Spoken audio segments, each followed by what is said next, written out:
A long time ago, in a galaxy far, far away.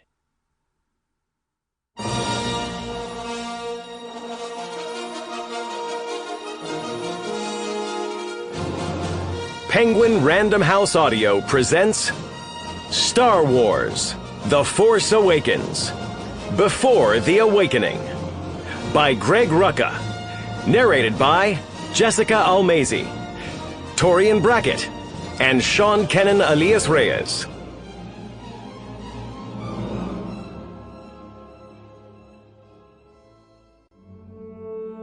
A shadow has been cast across the galaxy. Where once there were hope and peace, now there are fear and the looming clouds of war. The First Order is rising, its power growing, and the New Republic may well be powerless to stop it. Among the billions upon billions of beings in the galaxy, 3 individuals will find themselves drawn into the heart of this conflict. Each of them will play a vital role in what is to come. Each of them will face darkness. Each of them will struggle to reach the light. FN-2187 is a stormtrooper, trained by the First Order. He is plagued by doubt. On Jakku, a young woman who calls herself Rey struggles to live in an isolation necessary for her own survival. And among the stars, Poe Dameron strives to serve a republic he has always believed in, as sinister powers threaten to break his resolve. These are their stories in the days, weeks, and months before The Force Awakens.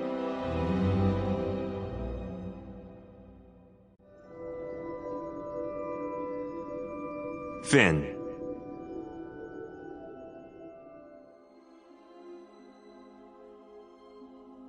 There were 4 of them in the fire team, and because shouting out things like FN-2187, watch your back, was a mouthful, especially when the blaster fire was searing the air around them, they defaulted to shorter versions. In front of the officers, in front of Captain Phasma especially, they always used their appropriate designations, of course. But in the barracks and in combat, they used the names they'd given one another, or the names they'd given themselves. FN-2199, he was Nines, because he liked the sound of it. Simple as that. FN-2000 had told everyone to call him Zeros, because he was proud of the fact that he'd landed such a straightforward number as his designation. He thought it made him special, and either nobody had ever told him that being a zero wasn't exactly something to be proud of, or he didn't care. FN-2003 was the only one with an actual nickname. They called him Slip. He always seemed just a little slower, a little clumsier than the rest of the fire team. It wasn't simply physical either. Sometimes, in briefings, during trainings, during drills, you got the feeling that orders didn't quite take with him, that he didn't or couldn't fully understand what it was he was supposed to be doing or how he was supposed to be doing it. FN-2187 was simply 87 whenever one of the team wanted to shorten his designation. They didn't do it very often.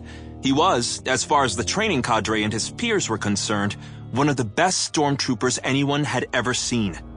He was everything their instructors wanted: loyal, dutiful, brave, smart, and strong. Whatever the test, whatever the evaluation, FN-2187 consistently scored in the top 1%.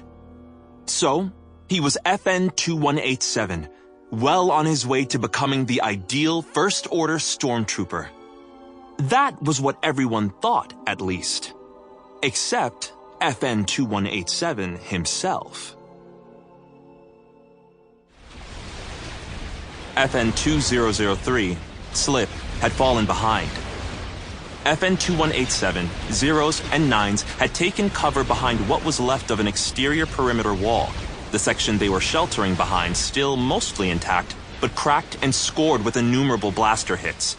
The wall marked the edge of the Republic compound, still heavily defended, and the suppressing fire being directed their way was withering. Bolts of bright blue sizzled overhead and smashed into the ground around them.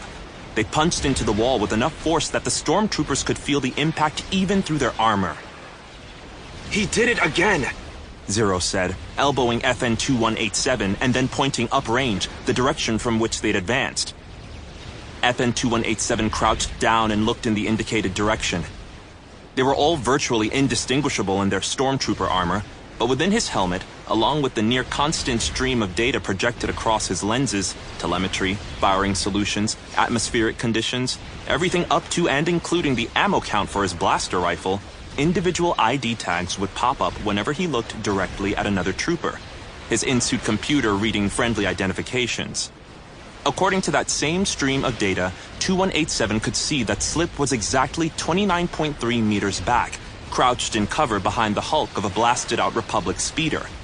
He could also see what Slip couldn't: a squad of 5 Republic soldiers advancing on him, unseen from the left flank. FN-2187 raised his rifle, sighting, but he knew before his helmet confirmed it that he was out of range.